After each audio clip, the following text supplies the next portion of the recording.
je suis ravie de vous retrouver pour une petite présentation de l'Oracle des runes qui a été brillamment illustré par Gulliver l'Aventurière et écrit par Lyra Séoltoire qui a fait un livre vraiment super d'accompagnement pour ce jeu.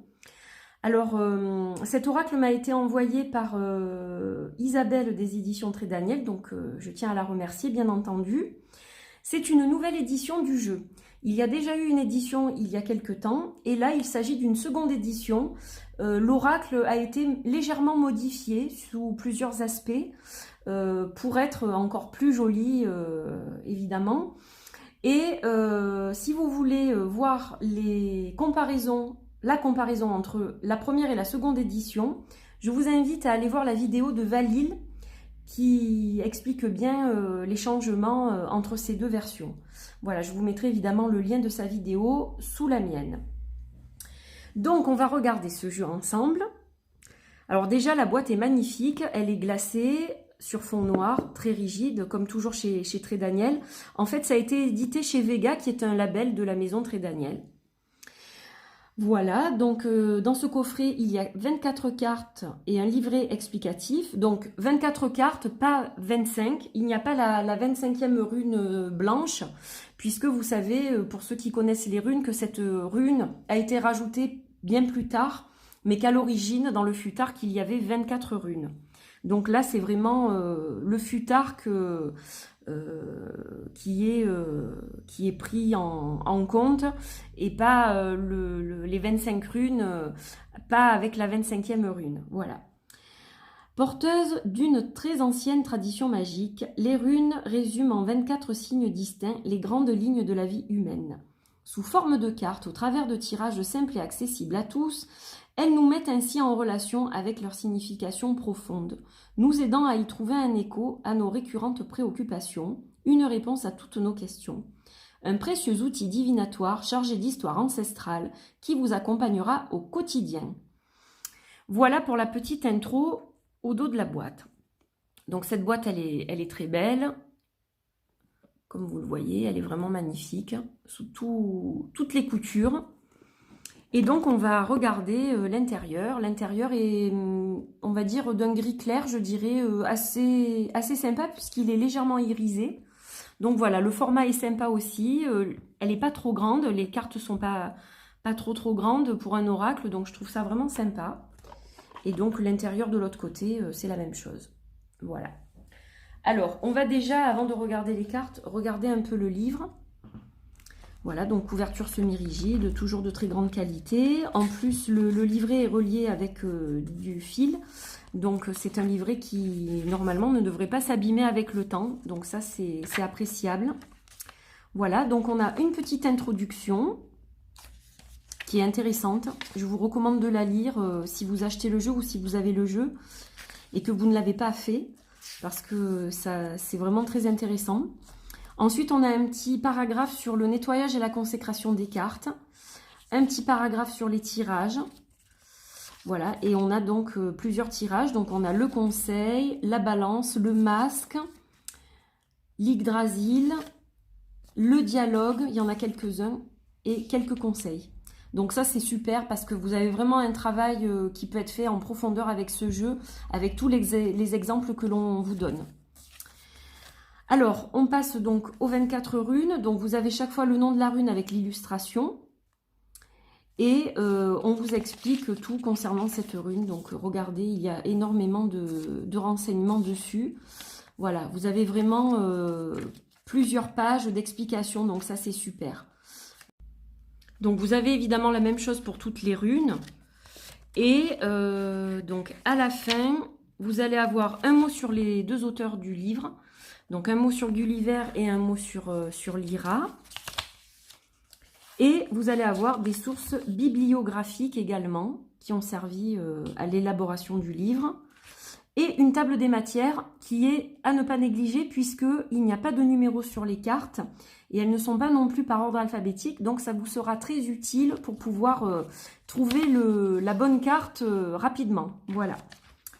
Donc, un super livret, un vrai livre d'accompagnement qui a un peu plus de 190 pages, je crois. 191, voilà. Donc, un super outil, vraiment très complet. Alors, on va regarder à présent les cartes.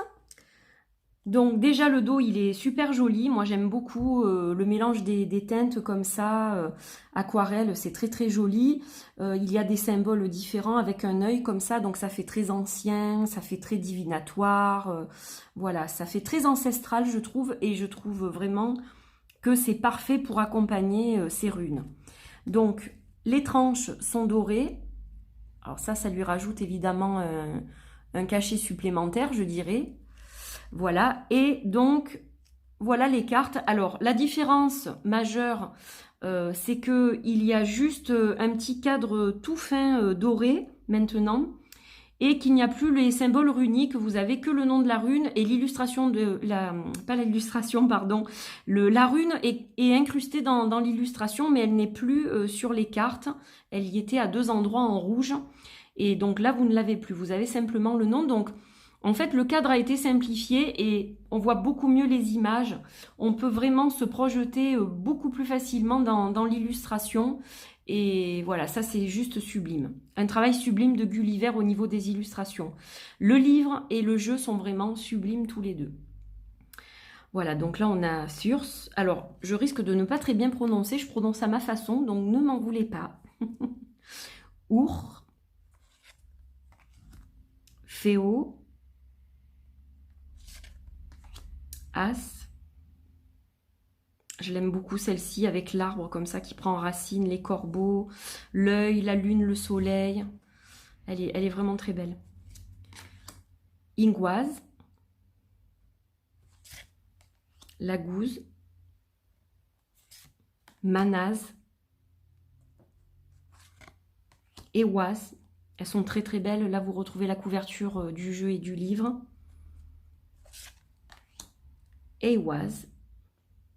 Je l'adore celle-ci. Je la trouve trop belle. Perso. Tyr.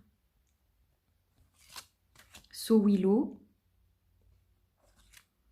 Éole. Yera. Isa. Nodiz.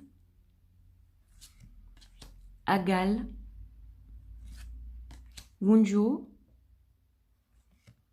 Yebo, Kenaz, Reido, Berkano, très très jolie celle-ci aussi, et Dagaz. Voilà, donc elles sont toutes sublimes, ces cartes.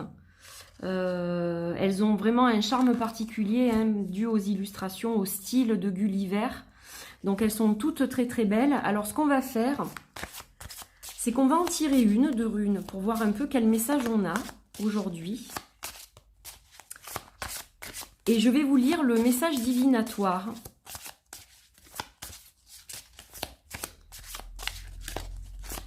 Qui correspond. Allez, on va couper. Hop.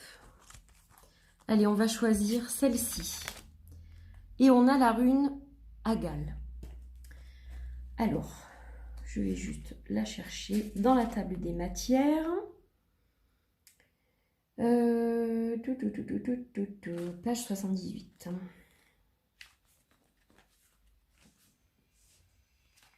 Alors, je vais vous lire un peu le début, en fait.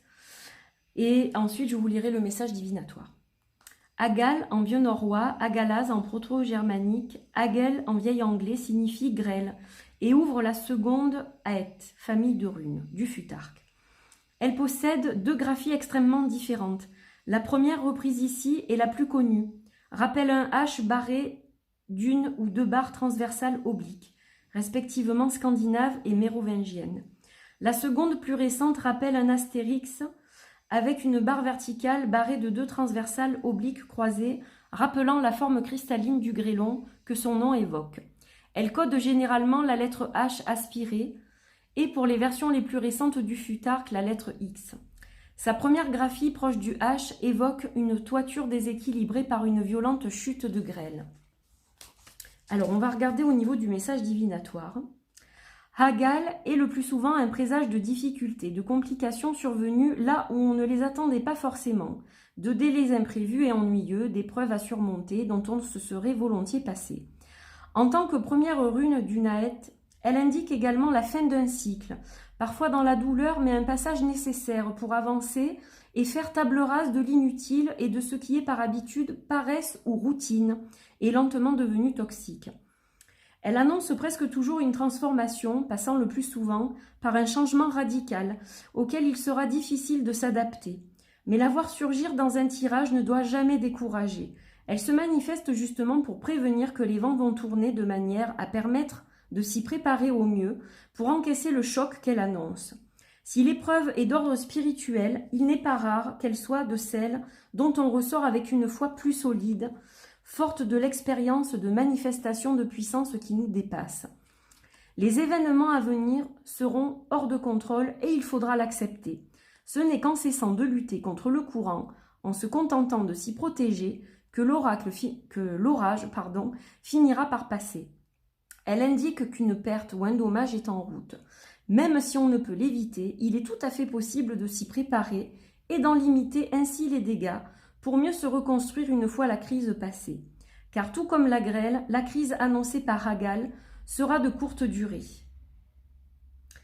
Voilà, alors c'est pas terminé. Elle est aussi une force naturelle de changement nécessaire pour atteindre ou reconquérir sa propre liberté et se détacher des fardeaux émotionnels. Il est temps de s'affranchir des idées étroites, préconçues, dans lesquelles on s'embourbe parfois inconsciemment et qui ne sont que des blocages à nos avancées. Cette rune, par sa symétrie, n'a pas de forme renversée. Donc voilà, en fait, c'est une alerte. Elle vous prépare à un événement qui ne va pas être très plaisant, mais au moins, en étant prévenu, ça permet de s'y préparer, d'affronter les choses de la meilleure façon possible et de limiter les dégâts. Donc voilà, un message quand même qui, même s'il n'est pas complètement positif, permet de pouvoir prévoir certaines choses et du coup de s'y préparer du mieux possible. Voilà.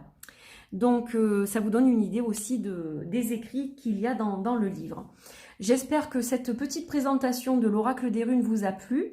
Voilà, n'hésitez pas à me dire ce que vous avez pensé de ce jeu. Peut-être que vous l'avez déjà, puisqu'il est sorti déjà depuis un moment pour la première version. Donc n'hésitez pas à partager avec moi vos impressions par rapport à cet oracle. Je vous embrasse, merci d'avoir suivi cette vidéo. Je vous dis à très vite, portez-vous bien. Bye bye.